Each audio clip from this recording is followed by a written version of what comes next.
Hi, collective. Yet another day. Hopefully, everybody's well and thriving. Yeah, let's just get into this.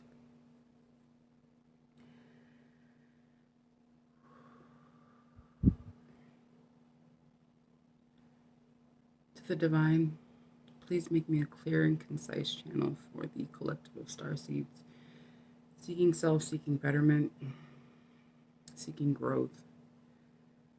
To the angels, to my ancestors, please help me channel pertinent messages. Please and thank you to all. Tap in. I'm dealing with some drama, so it feels good to be here right now.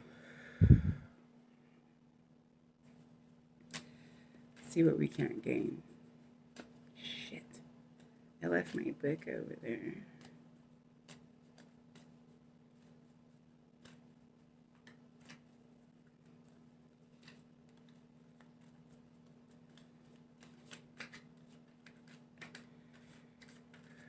Please, Holy Spirit, what is the message that we need to hear? Please and thank you. Please.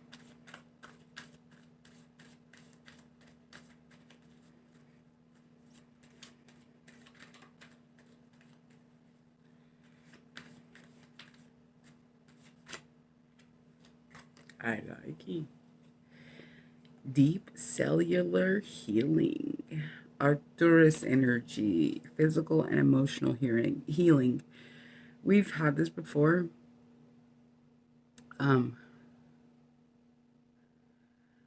Physical and emotional healing. Deep. It really is one of the keys, though. Beyond your shadow work and your regular maintenance and cleansing, the healing is one of the biggest aspects of growth. Literally, like, whether it's inner child wounding, whether it's the last asshole that screwed you over, whether it's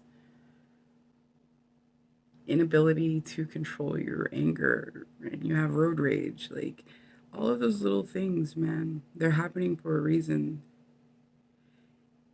Anger, depression, those are all indicators, man. And there's a reason why you're getting those signals from yourself and your system. So definitely don't ignore it. Oh, I should be shuffling or doing this while don't ignore it. Heal yourself, because part of being able to move in beauty and be able to have the capacity to be mature enough to gain a lesson or whatever it is out of situations, it's so overlooked.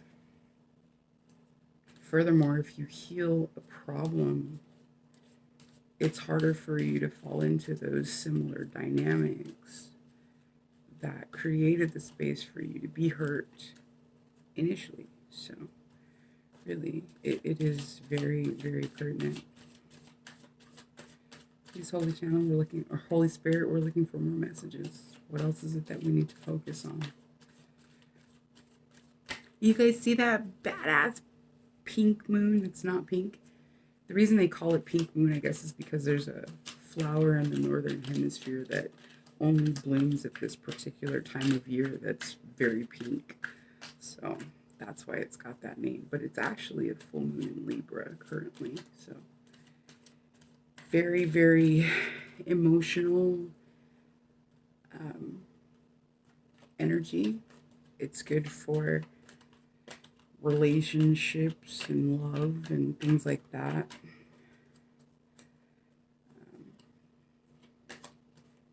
Got my cleansing crystals outside, all charging up in the moonlight.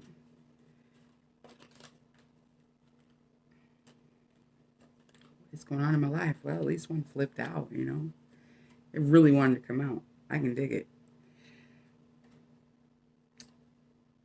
it. We've had this one. Go figure, right? Loosen your grip. Coping mechanism density. Addiction. Let God in. I guess this kind of falls in line with the deep cellular healing in the sense of letting God in and surrendering, letting the divine love you and heal you and understand that those dense, unhealthy situations that put you in the space of coping mechanisms or addictions being needed, it just heal the ouch, man. But start in the past. Start with the inner child wounding and do your shadow work. Like it's all so pertinent. Letting the divine light shine through you is not possible if you're living in a space of hurt, of fear, of lack mindset. And a lot of us that deal with deep wounding,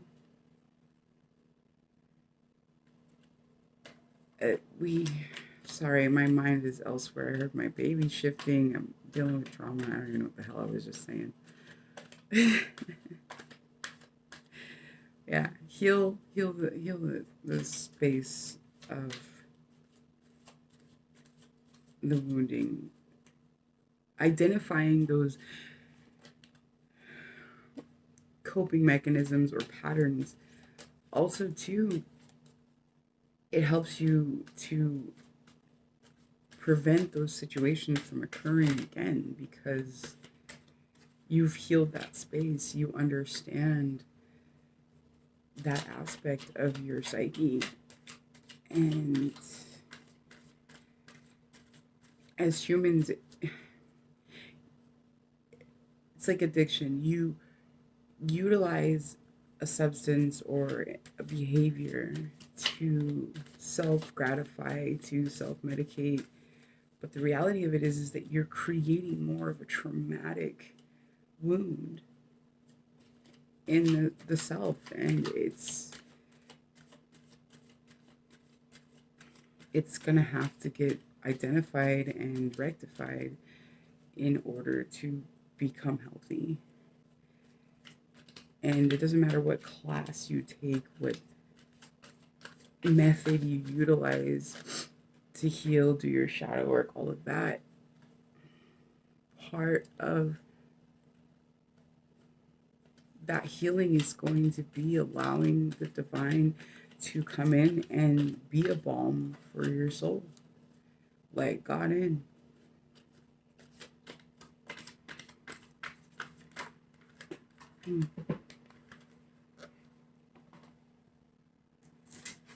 Okay. Star Brothers, Horus Energy. I gotta get my book for this one. I got to. Okay, because we've had this before, and you know, they're so repetitive. I feel like maybe if we get the full messages out, we can move forward.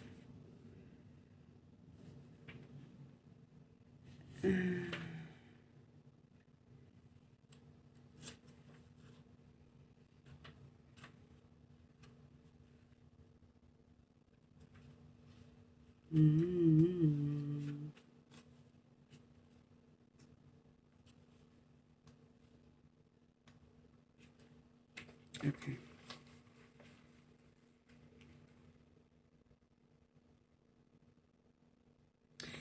I might do a spread tomorrow. They've got spreads for us.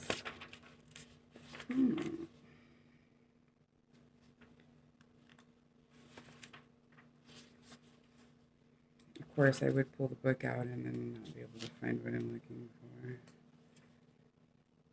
Aha, I found it. Star Brothers, Horus energy, protection, loyalty, safety, and trust. You're more protected than you can imagine. It's safe to open the back of your heart. You're being called to open to receiving a new level of support now from those in your life and from the benevolent beings you're connected with. Through ancestral patterning, current life traumas, and past life karmic impressions, many of us have become mistrustful and suspicious of loyalty and have blocks when it comes to receiving support. We've learned that we need to go at life alone, that it's not safe to let our guard down and open our heart, that the world isn't a friendly place. The Star Brothers want you to have a new experience of life on Earth. They want you to feel deeply secure and safe, even if you're not going, or even if you are going through a difficult time. They want you to hand over your fears to them, to see them as opportunities to let more love in. They're guiding you to stay open to receiving a greater level of support than you can ever imagine, both in this world and beyond. To call in your team of loyal protectors and supporters, both physically and energetically. They want you to learn to soften through life's up and downs and to learn to open your heart, especially when it wants to harden. There's an inquiry with this one, and it's how can you open yourself up to receiving more support? It bothers me how pertinent these things are personally for myself, and I just really worry, like, I'm hoping that this is something that somebody needs to hear or know or see, because this is very relative to me personally, because I've been alone for a majority of my human existence, this run, and anytime I deal with humans, I receive a lot of turbulence and a lot of negativity, a lot of deception. People are foul on most occasions. But I think part of that too is just the fact that we're not living in our highest timelines, and vibrationally, this is the people that we're choosing to have around, or we are in a higher vibration, but we're choosing lower vibrational people to be part of our groups, and I think that is definitely problematic. Allowing the divine and your guidance team and your ancestors. There are so many different things that we don't even experience because somebody elsewhere has stepped in. Don't doubt divine intervention. Don't doubt miracles. They happen every day, whether you realize it or not. Allow and be accepting of that.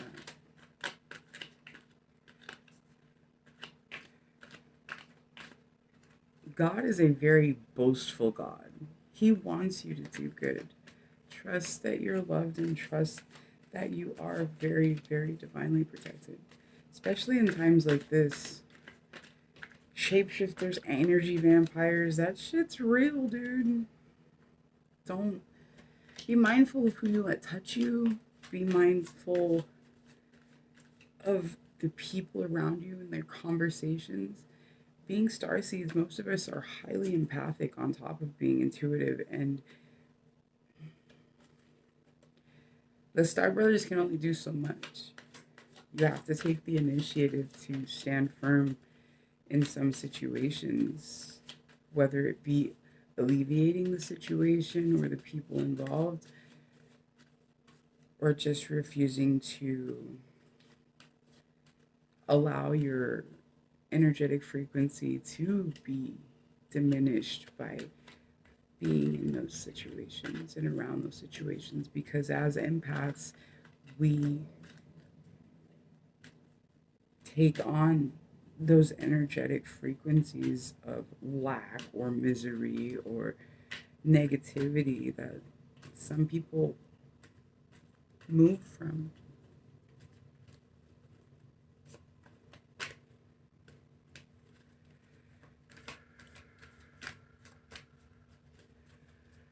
Please, Holy Spirit, can we get maybe one more message?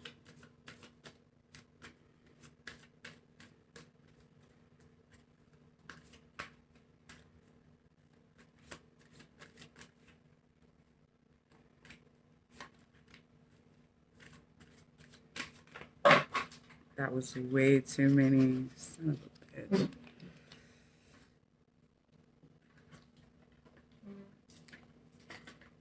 So,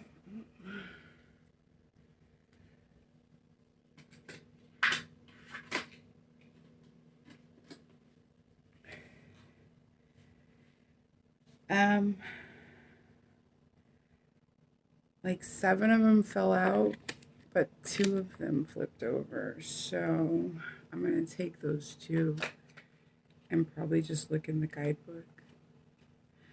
So the first one, surrender to the sweetness, which is crazy because I'm a big follower of Infinity from Magnetize Yourself. She does twin flame journey channeled readings.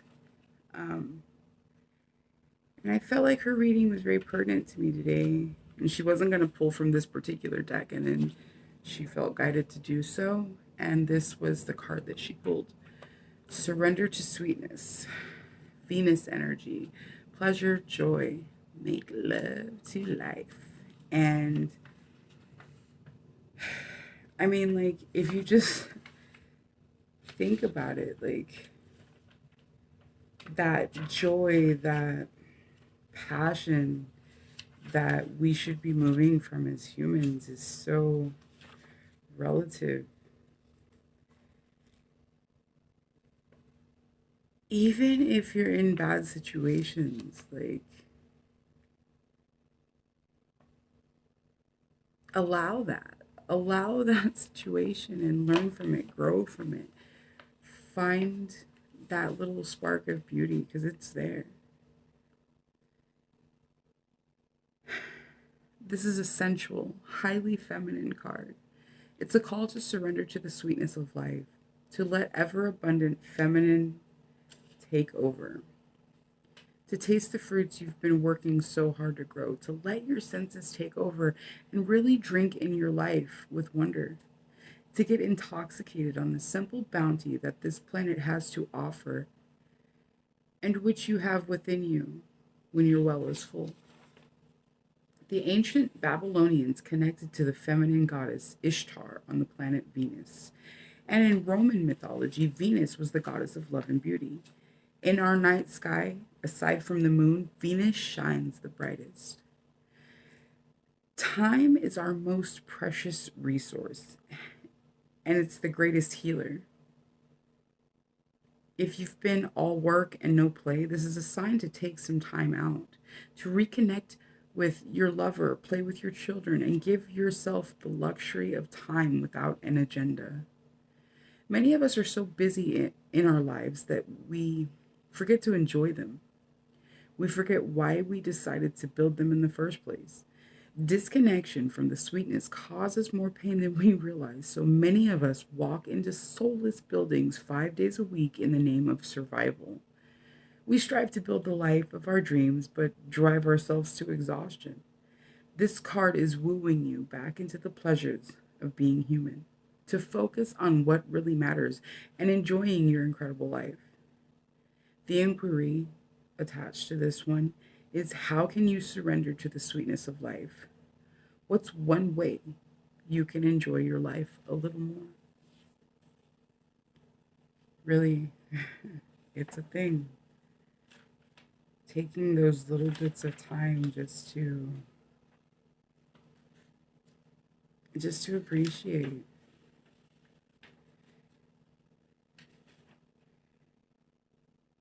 It's so crazy because I tell people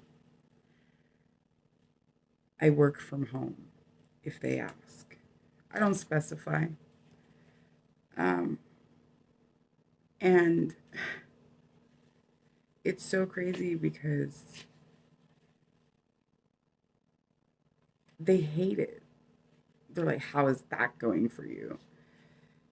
But it's crazy because when I worked in the fields and I literally had 18-hour days and work was my life, they hated that too. People don't know how to accept happiness and beauty in situations. So try to deviate from that. Lifting the veil was the next one. Questioning everything. Anything unaligned must go. Things aren't always what they seem. This era is one of uncovering mistruths so we can remember ancient truths. Everything is in a state of recall and realignment. Anything that isn't in harmony with the planet will not survive. This goes for society and the world at large as well as in our own lives. If you pull this card, you're being called to energetically scan your life for things that may no longer be a vibrational match for who you are and how you've grown.